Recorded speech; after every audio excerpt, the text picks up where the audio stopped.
ಕುಸುಮ ಸಾಹಿತ್ಯ ವೇದಿಕೆ ತಿಂಗಳ ಬೆಳಕು ಇಂದಿನ 34ನೆಯ ಸಂವಾದದ ಮುಖ್ಯ ಅತಿಥಿಗಳಾಗಿ ವೇದಿಕೆಯನ್ನು ಅಲಂಕರಿಸಿರ್ತಕ್ಕಂಥ ತಿಪ್ಪೇಸ್ವಾಮಿ ಸರ್ ಅವರೇ, ನನ್ನ ಕಗ್ಗಲ್ ಕ್ರಾಸ್ ಕಥೆಯನ್ನು ಸಂಪೂರ್ಣವಾಗಿ ಸ್ವಲ್ಪ ಸಮಯದಲ್ಲಿ ಭಾಳ ಅಚ್ಚುಕಟ್ಟಾಗಿ ಅವಲೋಕನ ಮಾಡಿರ್ತಕ್ಕಂಥ ಸಹೋದರಿ ಕವಿತಾ ಅವರೇ, ಈ ವೇದಿಕೆಯ ರೂವಾರಿಗಳಾಗಿರ್ತಕ್ಕಂಥ ಚಿತ್ರಗಿ ಸರ್ ಅವರೇ, ನನ್ನ ಸಾಹಿತ್ಯದ ಪ್ರೇರಕ ಶಕ್ತಿಯಾಗಿರ್ತಕ್ಕಂಥ ಸಂಶೋಧಕರಾಗಿರ್ತಕ್ಕಂಥ ಡಾಕ್ಟರ್ ಪ್ರಕಾಶ್ ಕಾಳೆ ಅವರೇ, ಸಾಹಿತ್ಯ ಅಕಾಡೆಮಿಯ ಸದಸ್ಯರಾಗಿರ್ತಕ್ಕಂಥ ಆತ್ಮೀಯ ಗೆಳೆಯ ಮಹಾದೇವ ಹೊಸಕೋಟ, ಬಾಗಲಕೋಟೆಯ ಹಿರಿಯ ಸಾಹಿತಿಗಳಾಗಿರ್ತಕ್ಕಂಥ ಸಹೋದರ ಡಾಕ್ಟರ್ ರೇವಡಿಗಾರ್ ಅವರೇ, ನನ್ನ ಅನುದಾನದ ಗೆಳೆಯ ನಾರಾಯಣ ಅವರೇ, ಹಿರಿಯ ಭಾಷಾ ಪಂಡಿತರಾಗಿರ್ತಕ್ಕಂಥ ಕೆ ಬನಕಿ ಸರ್ ಅವರೇ, ಲಿಂಗಪ್ಪ ಬಿಳಿಗಿ ಸರ್ ಅವರೇ, ಅವರವರನ್ನದೇ ವೇದಿಕೆಯ ಮುಂಭಾಗದಲ್ಲಿ ಆಶೀರ್ವರಾಗಿರ್ತಕ್ಕಂಥ ಎಲ್ಲ ಭಾಷಾ ಪ್ರೇಮಿಗಳಿಗೆ ನಾನು ಕೃತಜ್ಞತೆಯನ್ನು ಇಲ್ಲಿ ಆಗಮಿಸಿದ್ದಕ್ಕೆ ಅವರಿಗೆ ಸಲ್ಲಿಸ್ತಾ ಇದ್ದೀನಿ. ಕಗ್ಗಲ್ ಕ್ರಾಸ್ ಅನ್ನುವ ತಲೆಬರಹವನ್ನು ಹೊಂದಿರತಕ್ಕಂಥ ಈ ಕೃತಿ ನನ್ನ ಎರಡನೆಯ ಕಥಾ ಸಂಕಲನ. ಮೊದಲ ಸಂಕಲನ ನಡುಹಗಲ ಸಂಜೆ, ಅದಾದಮೇಲೆ ಕಾವ್ಯ ಸಂಕಲನಗಳು ಬಂದು ಬಹಳ ದಿನಗಳ ನಂತರ ಕಗ್ಗಲ್ ಕ್ರಾಸ್ ಕಥಾ ಸಂಕಲನ ಪ್ರಕಟಗೊಂಡಿತು. ಬರಹಗಾರನಿಗೆ ಒಂದಿಷ್ಟು ತಲ್ಲಣ ತವಕಗಳು ಇದ್ದೇ ಇರ್ತವೆ. ಬರೀಬೇಕಾದಾಗ ಒಂದು ತಲ್ಲಣ, ಬರೆದಾದ್ಮೇಲೆ ಪ್ರಕಟಣೆ ಆದಮೇಲೆ ವಿಮರ್ಶಕರ ಕೈಗೆ ಸಿಗುವುದು. ಕವಿತಾ ಮೇಡಮ್ ಅವರು ಬಹಳ ಅಚ್ಚುಕಟ್ಟಾಗಿ ತಮ್ಮ ಕೆಲಸವನ್ನು ನಿರ್ವಹಿಸಿದ್ರಿ ಅಂತ ಅಂದ್ಕೊಂಡಿದ್ದೀನಿ. ಈ ಕತೆ ಓದಿದಾಗಲೆಲ್ಲ ಹೆಣ್ಮಕ್ಳು ನಮ್ಗೆ ಬೈತಾರೆ, ಸತ್ಯ ಅದು. ಅವ್ರು ಬೈದಾಗಲೇ ನನ್ನ ಕತೆ ಯಶಸ್ಸಾಗ. ಕಥೆಯೊಳಗೆ ಬರುವ ಥೀಮನ್ನು ಕೂಡ ಹಾಗೆ ಇದೆ. ನಾನು ಬರೀಬೇಕಾದಾಗ ಸ್ತ್ರೀಯರನ್ನ ಅವಹೇಳಿಸುವುದಲ್ಲ, ಕಥೆಯ ಓದಿನ ಮುಖೇನ ಈ ಸಮಾಜ, ಮಹಿಳಾ ಲೋಕ ಎಚ್ಚೆತ್ತುಕೊಳ್ಳಬೇಕು ಅಂತ ಹೇಳಿ. ಯಾಕಂದ್ರೆ ಹೆಣ್ಣನ್ನ ಕೀಳಾಗಿ ಕಾಣುವ ಅನೇಕ ದೈತ್ಯ ಶಕ್ತಿಗಳು ಈ ಸಮಾಜದಲ್ಲಿ ಇದ್ದವು. ನನ್ನ ಪ್ರತಿಯೊಂದು ಕಥೆಯಲ್ಲಿ ಮಹಿಳೆಯನ್ನು ಬಳಸಿಕೊಂಡ ಕಾರಣ ಕೂಡ ಬೇರೆ ಬೇರೆ ಆಂಗಲ್ ಒಳಗೆ ಆ ಕಥೆಗಳು ಅನಾವರಣಗೊಳ್ಳುತ್ತವೆ. ಒಟ್ಟಾರೆ ಹೇಳಬೇಕು ಅಂದ್ರೆ ಈ ಕಥಾ ಸಂಕಲನ ಮಹಿಳಾ ಸಂವೇದನೆ ಉಳ್ಳ ಕಥಾ ಸಂಕಲನ ಇದೆ. ಯಾವ್ಯಾವ ಮಕ್ಕಳಲ್ಲಿ ಮಹಿಳೆಯನ್ನ ಇವತ್ತು ಅವಮಾನಿಸುವ ಕೃತ್ಯಗಳು ನಡೀತಾ ಇದ್ದಾವೆ ಅನ್ನೋದು ನಮಗೆ ಬಹಳ ದುರಂತಕಾರಿಯಾಗಿರ್ತಕ್ಕಂಥ ಸಂಗತಿ. ನಾನು ಪದ ಬಳಸಬೇಕಾದಾಗ ಕವಿತಾ ಮೇಡಮ್ ಸ್ವಲ್ಪ ಅಂಜಿಕೆ ಇತ್ತು. ಬಟ್ ನಾನು ಕುಮ್ಮಿಯವರ ಹಾಗೆ, ಕೃಷ್ಣ ಆಲನಹಳ್ಳಿ ಅವರ ಹಾಗೆ ಬೇರೆ ಬೇರೆ ರೀತಿಯೊಳಗೆ ನಾನು ಅಷ್ಟು ಕಹಿಯಾಗಿ ಶಬ್ದಗಳನ್ನು ಬಳಸಿಲ್ಲ. ಹಾಗಾಗಿ ಲೇಖಕ ಆ ಪದವನ್ನ ಬಳಸುವಾಗ ಆತಂಕ ಇದ್ದಾಗಲೂ ಕೂಡ ನಿರ್ಬಿಡೆಯಿಂದ ಒಂದೊಂದು ಸಲ ಆ ಪದವನ್ನು ಬಳಸಿ ನಾವು ಓದುಗರ ಮುಂದಿರುವಂತ ಕೆಲಸನೂ ಕೂಡ ಆಗಬೇಕಾಗಿರ್ತದೆ. ಆ ಕಾರಣಕ್ಕೆ ಆ ಪದವನ್ನು ಬಳಸಬೇಕು ಅಂತ ಅನಿಸ್ತಾ ಇದೆ. ಪ್ರತಿ ಭಾಷೆ, ಇಲ್ಲಿ ಭಾಷೆಯನ್ನು ಇಟ್ಟುಕೊಂಡ್ರೆ ಪ್ರಾದೇಶಿಕವಾಗಿರ್ತಕ್ಕಂಥ ಭಾಷೆ. ಬನಕಿ ಸರ್ ಒಂದ್ಸರಿ ಚರ್ಚೆ ಮಾಡ್ತಾ ಇದ್ರಾಗಲಿ ದೇವನೂರು ಮಹಾದೇವರ ಕುಸುಮ ಬಾಲೆಯನ್ನು ಎಷ್ಟು ಅರ್ಥ ಮಾಡ್ಕೊಳ್ಳೋ ಸಾಧ್ಯತೆ ಇದೆ. ಕರ್ನಾಟಕದ ಬೇರೆ ಬೇರೆ ಪ್ರಾಂತ್ಯಗಳಲ್ಲಿ ಓದುಗರ ನಿಲುವಿಗೆ ನಮ್ಮ ಕತೆ ಎಷ್ಟು ಸೆಟ್ಟಸಾಗಬೇಕಾಗುತ್ತೆ ಅನ್ನೋದು ಕೂಡ ಬಹಳ ಗಂಭೀರವಾದ ಪ್ರಶ್ನೆ ಇವತ್ತು ಓದುಗರ ಮತ್ತು ಬರಹಗಾರನ ಮುಂದೆ ಇದೆ. ಬಟ್ ನನಗೆ ನನ್ನ ಪ್ರಾದೇಶಿಕ ಭಾಷೆಯನ್ನು ಉಳಿಸಿಕೊಳ್ಬೇಕು ಅನ್ನುವ ತವಕ ಇತ್ತು. ಆ ಕಾರಣಕ್ಕೆ ಕುಮ್ಮಿಯವರು ಬಿಡುಗಡೆ ಸಂದರ್ಭದಲ್ಲಿ ಕೂಡ ಅದು ಹೇಳಿದರು, ನನ್ನ ಕಥೆಯಲ್ಲಿ ಬರುವ ಭಾಷಾ ಪ್ರಯೋಗಗಳು ನಾನು ಅದನ್ನು ಬಿಟ್ಟುಕೊಡಂಗಿಲ್ಲ, ಇನ್ನೊಬ್ರು ಓದಲಿ ಅನ್ನೋ ಕಾರಣ ಅಲ್ಲ, ನನ್ನ ಪ್ರಾದೇಶಿಕ ಭಾಷೆಯ ಜೀವಂತಿಕೆಯನ್ನು ಇಟ್ಟುಕೊಳ್ಳೋ ಸಲುವಾಗಿ ನಾನು ಅದನ್ನು ಬರೀಬೇಕಾಗುತ್ತೆ ಅಂತ ಅಂದ್ಕೊಳ್ತಾ ಇದ್ದೆ.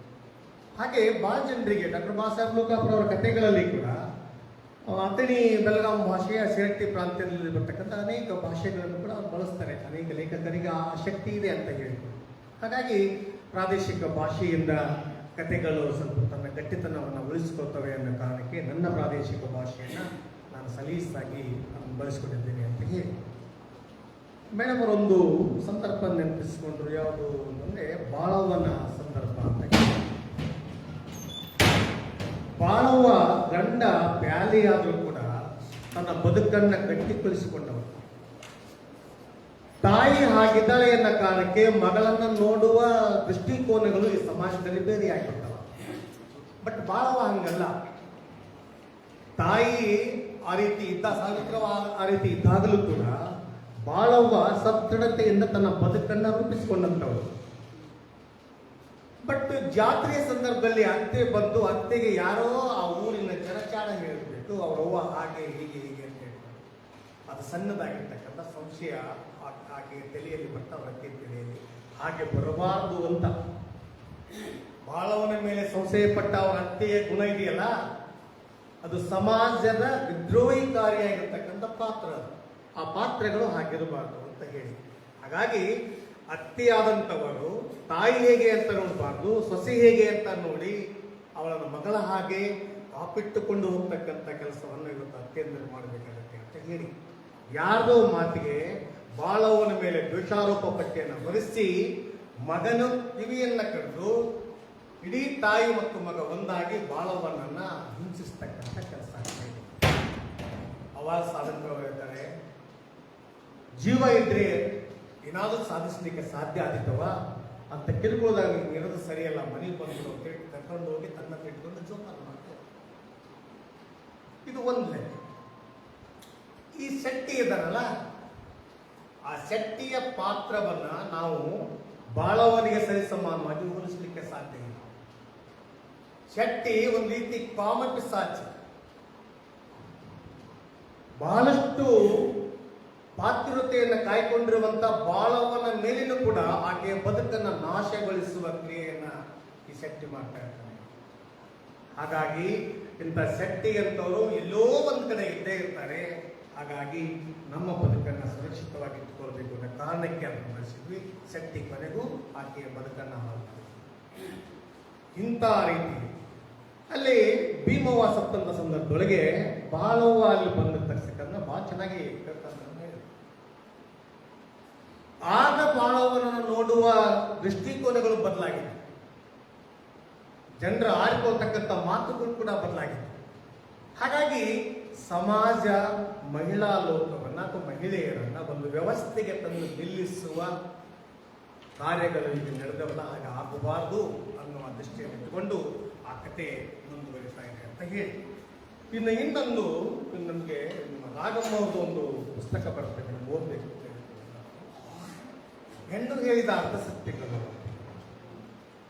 ಎಷ್ಟೆಷ್ಟು ವೇಶ್ಯರಿದ್ದಾರೆ, ಅವರ ಕೆಲಸ ಎಲ್ಲವನ್ನ ಒತ್ತಟ್ಟಿಗೆ ಕಟ್ಟಿ ಕೊಡುವಂತ ಒಂದು ಕೆಲಸವನ್ನ ರಾಗಮ್ಮ ಸಿದ್ದಿಂಗರ್ ಸರ್ ಓದಬೇಕು. ಅದನ್ನ ನೋಡಕ್ ಹೋಗ್ಬಿಟ್ರೆ ರಾಗಮ್ಮ ಅವರು ಇಬ್ಬರಿಯಾಗಿ ಈ ಕನ್ನಡ ಸಾಹಿತ್ಯ ಲೋಕಕ್ಕೆ ಇಂಥವ್ರನ್ನ ಅನಾವರಣಗೊಳಿಸೋದು ಸರಿಯಲ್ಲ ಅಂದ್ರೆ ತಪ್ಪಾದಿತ್ತು ಅಂತ ಹೇಳಿ. ಹಾಗಾಗಿ ನಾನು ಅದನ್ನು ನೋಡಿದಾಗ ರಾಗಮ್ಮ ಜೊತೆಗೂ ನಾನು ಸ್ವಲ್ಪ ಚರ್ಚೆ ಮಾಡಿದೆ. ಈ ಪಾತ್ರಗಳ ಜೀವಂತಿಕೆಯನ್ನು ನೀವು ಹೇಗೆ ಕಂಡು, ಇದು ಎಲ್ಲಿಂದ ಅಥವಾ ಆಗಿದ್ದು ಹೇಗೆ ಅಂತ ಹೇಳಿ ನೋಡಿ. ಸಾಹಿತಿಯಾದವನು ಯಾವ ಕುಟ್ಟನ್ನು ಇಟ್ಟುಕೊಳ್ಬಾರ್ದು, ಯಾವ ಕುಟ್ಟನ್ನು ಇಟ್ಟುಕೊಳ್ಬಾರ್ದು ಅಂದ್ರೆ ಎಲ್ಲಿ ತಪ್ಪಾಗುತ್ತೆ ಆ ತಪ್ಪನ್ನ ಸರಿಪಡಿಸುವ ಕೆಲಸವನ್ನ ಸಾಹಿತ್ಯ ಲೋಕ ಮಾಡ್ಕೊಳ್ಬೇಕು. ಹಾಗಾಗಿ ಅದು ಒಂದು. ಆಮೇಲೆ ಈ ಚನ್ನಣ್ಣ ವಾಲಿಕರ್ ಅವರೊಂದು ಕಾದಂಬರಿ ಬರ್ತಾರೆ, ಒಂದು ಹೆಣ್ಣಿನ ಹೊರ ಜಗತ್ತು ಅಂತ ಹೇಳಿ, ಒಂದು ಹೆಣ್ಣಿನ ಹೊರ ಜಗತ್ತು. ಇವೆಲ್ಲ ಏನಾಗ್ತಾವ ಅಂದ್ರೆ ಬರವಣಿಗೆ ಒಂದಿಷ್ಟು ಕಠಿಣವಾಗಿದ್ರು ಈ ಜಗತ್ತನ್ನ, ಈ ಲೋಕವನ್ನ, ಈ ಸಮಾಜವನ್ನ, ಈ ಪರಿಸರವನ್ನ ತಿದ್ದುವ ಕಾರ್ಯವನ್ನ ಒಬ್ಬ ಲೇಖಕ ಮಾಡಬೇಕಾಗುತ್ತೆ ಅಂತ ಹೇಳಿ ಆ ಕಾಳಜಿಯನ್ನು ಕೂಡ ಆ ಲೇಖಕನಿಗೆ ಇರಬೇಕು ಅಂತ ಹೇಳಿ. ಹಾಗಾಗಿ ಒಂದೊಂದು ಕಡೆ ನಮಗೆ ಅವು ಓದಲಿಕ್ಕೆ ಒಂದಿಷ್ಟು ಮುಜುಗರ ಅನಿಸಿದ್ರು. ಅಂದರೆ ಮೇಡಮ್ ಅವರನ್ನು ಪರಿಚಯ ಮಾಡಬೇಕಾದಾಗಲೇ ಕೋಪಿಸ್ಕೊಂಡಿದ್ರು ಅನ್ಸುತ್ತೆ. ಹೀಗಾಗತ್ತೆ ಅಂತ ಹೇಳಿ ಅದೊಂದ್ಸಲ ಆಗ್ಬೋದು. ನಮ್ಮನ್ನ ಈ ಥರ ಬರಿಬಾರ್ದು, ಈ ಥರ ಹಿಂಗಾಗತ್ತೆ ಅಂತ ಅಂದಾಗಲೂ ಕೂಡ ನಾವು ಯಾವುದೇ ಬೆಳೆಯನ್ನು ಇಟ್ಕೊಳ್ಳಾರ್ದೆ ಒಂದು ಗುಟ್ಟನ್ನು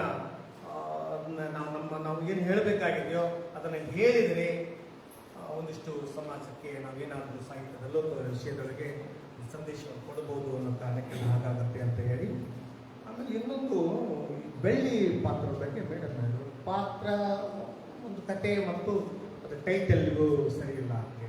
ಆ ಬೆಳ್ಳಿ ಅಂದರೆ ಹೇಗೆ ಅಂತಂದರೆ, ನಮ್ಮಲ್ಲೊಬ್ಬ ನಾನು ಚಿಕ್ಕವನಿದ್ದಾಗ ಒಬ್ಬ ಮನುಷ್ಯ ಇದ್ದ. ಅವನಿಗೆ ವೈಟ್ ಪ್ಯಾಚ್ ಕಂಪ್ಲೀಟು ಬಿಳುಪು. ಅವನಿಗೆ ಅವನು ಊರಾಗ ಒಂದು ಬೆಳ್ಳಿ ಅವನಿಗೆ ಬೆಳ್ಳಿ ಅಂತ ಕರಿತಾ ಇದ್ದಕ್ಕೂ ಬೇರೆ ಹೆಸರನ್ನು ಅವ್ನು ಕರಿತಾ ಇದ್ರು. ಹಾಗೆ ಅಂತೇಳಿ ಹಳ್ಳಿಯೊಳಗೆ ಹೋಗ್ರಿ ನೀವು, ಒಬ್ಬೊಬ್ಬ ಮನುಷ್ಯನಿಗೆ ಒಂದು ಬೇರೆ ಬೇರೆ ಹೆಸರು ಹಾಂ. ನಮ್ಮಲ್ಲಿ ಚೆನ್ನಪ್ಪ ಅಂತಿದ್ದ, ಅವನಿಗೆ ಗ್ಯಾರಂಟಿ ಚೆನ್ನಪ್ಪ ಅಂದ್ರೆ ಬರೀ ಸುಳ್ಳು ಹೇಳ. ಆ ಸುಳ್ಳು ಹೇಳೋದ್ರಿಂದ ಅವ್ರಿಗೆ ಹೇಳಿದ್ರೆ ಗ್ಯಾರಂಟಿ ಚೆನ್ನಪ್ಪ ಅಂತ ಕರಿತಾ ಇದ್ರು. ಆ ಪಾತ್ರವನ್ನು ನಾನು ಬೆಳೆಸೋದಿಲ್ಲ. ಬಟ್ ಚೆನ್ನವ್ವನಿಗೆ ಗ್ಯಾರಂಟಿ ಚೆನ್ನವ್ವ ಅಂತ. ಯಾಕೆ ಅಂದ್ರೆ ಆಕೆ ಮಗ ಇದ್ದಲ್ಲ, ಅವನ ಬಗ್ಗೆ ಆಕೆಗೆ ತುಂಬಾ ವಿಶ್ವಾಸ. ಈ ಪಾತ್ರದಲ್ಲಿ ಬರೋದು, ಈ ಕಥೆಯೊಳಗೆ ಬರೋದು ಬಹಳ ವಿಶ್ವಾಸ. ಯಾರೇ ಏನಕ್ಕೆ ಚಾಡಿ ಹೇಳೋಕೆ ಹೋದ್ರು ನನ್ನ ಮಗನ ಬಗ್ಗೆ ನನಗೆ ಗ್ಯಾರಂಟಿ ಇಟ್ಕೋಬೇಕು. ಹಾಗಾಗಿ ಆಕೆಗೆ ಏನ್ ಹೇಳಿದ್ರು ನಂಬಾಗಲ್ಲ ಅಂತ ಹೇಳಿ ಗ್ಯಾರಂಟಿ ಚೆನ್ನವ್ವ ಅಂತ ಇಲ್ಲಿ ಕರೀತಾ ಇದ್ರು. ನಾನು ಅದನ್ನ ಪಡ್ಕೊಂಡಿದ್ದೀನಿ. ಹಾಗಾಗಿ ಪಾತ್ರ ಬೆಳ್ಳಿ ಅನ್ನೋದು ಅದು ಬೆಳ್ಳಿ ಅಲ್ಲ, ಅವನಿಗೆ ಆ ಥರ ಹೇಳೋದಕ್ಕೆ ಅವ್ರಿಗೆ ಬೆಳ್ಳಿ ಅಂತ ಕರಿತಾ ಇದ್ರು. ಹಾಗಾಗಿ ಅವನಿಗೆ ಆ ಪಾತ್ರವನ್ನ ಇಲ್ಲಿ ಸೃಷ್ಟಿ ಮಾಡಿದ್ದೀವಿ ಅಂತ ಹೇಳಿ. ಉಳಿದಂತೆ ನಾನು ಹೇಳ್ತಾರಲ್ಲ, ಕಥೆಯನ್ನು ನಂಬು, ಕಥೆಗಾರನ್ನು ನಂಬಬೇಡ. ನಾವು ಓದೋದು ಬರೆಯೋದಷ್ಟೇ ನಮ್ಮ ಕೆಲಸ. ಬರೆಯೋದು ನಿರ್ಗಮಿಸ್ಬಿಡ್ತೀವಿ. ಮುಂದೆ ಏನಿದೆ, ಹೇಗಾಗಿದೆ, ಏನಾಗಿದೆ ಅಂತ. ಅಡಿಗೆ ಹೇಗಾಗಿದೆ ಅಂದ್ರೆ ಊಟ ಮಾಡಿದ ಮೇಲೆ ಗೊತ್ತಾಗುತ್ತೆ ರುಚಿಯಾಗಿದೆ ಅಂತ. ಬಟ್ ಅಡಿಗೆ ಮಾಡೋರಿಗೆ ಗೊತ್ತಿಲ್ಲ.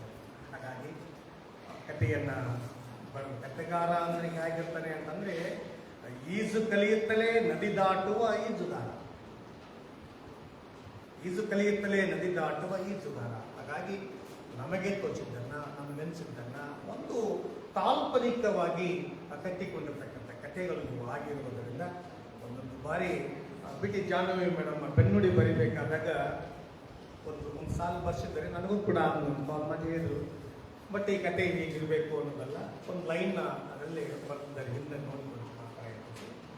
ಆಮೇಲೆ ಈ ಕಥಾ ಸಂಕಲನದ ಬಗ್ಗೆ ಒಂದಿಷ್ಟು ವಿಮರ್ಶೆಯನ್ನ ಮಾಡಿದ್ದಾರೆ ಕಾದಂಬರಿಗಾರ್ತಿ ರೇಖಾ ಕಾಕಂಡಿಯವರು ಅಂತೇಳಿ. ಹೆಣ್ಮಕ್ಳಿಗೆ ಇಲ್ಲಿ ಅಂತೇಳಿ ಅವ್ರ ಕಣ್ಮನೆ ಬರ್ಸಿದೆ, ಇವರಲ್ಲೇ ಏನು ಬರ್ತದೆ ನೋಡೋರು ಅಂತ ಹೇಳಿ. ಹಾಗಾಗಿ ಈ ಕತೆ ಕೇವಲ ನಮ್ಮ ಕಟ್ಟಿ ಬದಲು ಸುಮಾರು ವರ್ಷಗಳಿಂದ ಬೇರೆ ಬೇರೆ PhD ಒಳಗೆ ಕವನ ಸಂಕಲನಗಳು, ಒಂದು ಅಕಾಡೆಮಿದೊಂದು ಯಾವುದೋ ಫೆಲೋಶಿಪ್ದೊಂದು ಪುಸ್ತಕ ಬಂದಾಗ ಅದನ್ನು ಬರೆದಿದ್ದಿಲ್ಲ. ಬಟ್ ಕಾಡೇಶ್ ಅವರು ನಮಗೆ ಸುಮ್ಮನೆ ಬಿಡಲಿಲ್ಲ, ನಮ್ಮನ್ನು ಡಿಗ್ರಿ ಮಾಡೋಕ್ಕೂ ಬಿಡಲಿಲ್ಲ. ಎಲ್ಲಿ ಬಂತೀರಿ ನಿಮ್ಮ ಕತೆ, ಎಲ್ಲಿ ಬಂತೀರಿ ನಿಮ್ಮ ಕತೆ? ಇಲ್ಲ ಸರ್, ಈ ಸಲ ಕತೆ ಸತ್ತನ ಬಿಡುಗಡೆ ಆಗಬೇಕು, ಪ್ರಕಟಣೆ ಆಗಬೇಕು ಅಂತ ಹೇಳಿ ಮುತುವರ್ಜಿ ವಹಿಸಿದ್ರು. ಇಲ್ಲ ಅಂದರೆ ಈ ಕಥಾ ಸಂಕಲನ ಇನ್ನೂ ಒಂದು ವರ್ಷ ಮುಂದಕ್ಕಿತ್ತು, 2 ವರ್ಷ ಮುಂದಕ್ಕಿತ್ತು ಹೋಗ್ತಿರ್ತೀವಿ ನಾವು. ಬಹಳಷ್ಟು ಮುತುವರ್ಜಿ ವಹಿಸಿ ಕಾರ್ಯವರು ನನ್ನ ಬಾಬುಕೋಡಿ ಸಾಹಿತ್ಯ ಗೆಳೆಯರು ಸೇರಿಕೊಂಡು ಚಿತ್ರ ಅಂದರೆ ಕಾಡೇಶ್ನವರು ಇದನ್ನ ಅಜ್ಜಿಗೆ ಹೋಗೋ ತನಕ ಬಿಡಲಿಲ್ಲ. ಮೈಸೂರು ಕವಿತಾ ಪ್ರಕಾಶನದ ನಮ್ಮ ಗೆಳೆಯ ಅಮಿನ್ಗಳವರು, ಗಣೇಶ ಅಮಿನ್ಗಳವರು ಇದನ್ನು ಒಯ್ದು ಪ್ರಕಟಣೆಗೆ ಹೋಗುವ ತನಕನೂ ಬಿಟ್ಟಿಲ್ಲ. ಮತ್ತು ನಾನು ಅದಕ್ಕೆ ದುಡ್ಡೂ ಹಾಕಿರಲಿಲ್ಲ. ಪ್ರಕಟಣೆಗೆ ಕಾಡೇಶ್ವರ ಅದಕ್ಕೆ ದುಡ್ಡು ಹಾಕಿದ್ರು. ಪ್ರಕಟಣೆ ಆಗಲೇಬೇಕು, ಇದು ಬಿಡುಗಡೆ ಆಗಬೇಕಂತ ನಿಂತ್ಕೊಂಡು ಎಲ್ಲ ಈ ಕಥಾ ಸಂಕಲನ ಬರಲಿಕ್ಕೆ ಕಾರಣೀಭೂತರು ಅವರೇ. ಎಲ್ಲ ಶ್ರೇಯಸ್ಸು ಅವ್ರಿಗೆ ಸಲ್ಲಬೇಕಾಗತ್ತೆ ಅಂತ ಹೇಳ್ತಾ ನಾನು ಮಾತಾಡೋದು ಭಾಳ ಬೇಡ. ಏನಾದರೂ ಸಂವಾದ ಮಾಡೋದಿದ್ರೆ ನಿಮ್ಮ ಜೊತೆಗೆ ಆ ಸಂವಾದ ಮಾಡ್ತಾ